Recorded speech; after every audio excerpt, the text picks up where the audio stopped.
var lige begyndt. Skrækkelige Alfred stod der i sin stiveste bøn. Der var nok at tøse der, pølsebrød og meget, meget mere.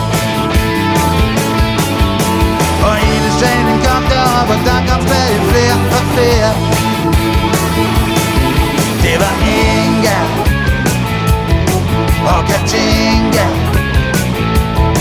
smukke Charlie på sin Harley.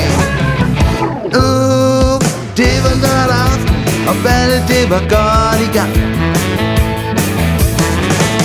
Forstærkerne de larmede, idolerne hoppede og sprang. Joel under varm på dig, og drengen sagde aldrig, aldrig nej. Men da de endelig fandt i stedet, stod der 3 og fyrede en fed. Der var Inga og Katinka, smukke Charlie på sin Harley.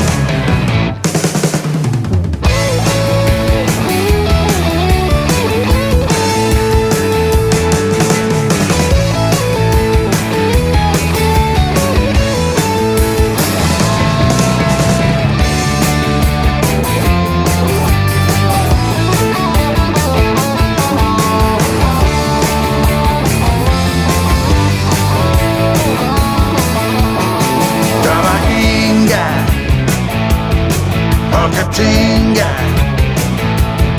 smukke Charlie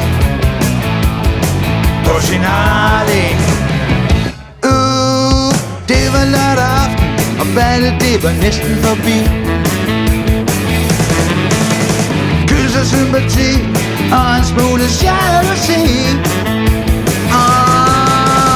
Udenfor var månen fuld og Mælkevejen lå på lur. Og nogen lignede bare hjemme, og andre tog på nat og gav det tur. Det var Inga og Katinka, smukke Charlie på sin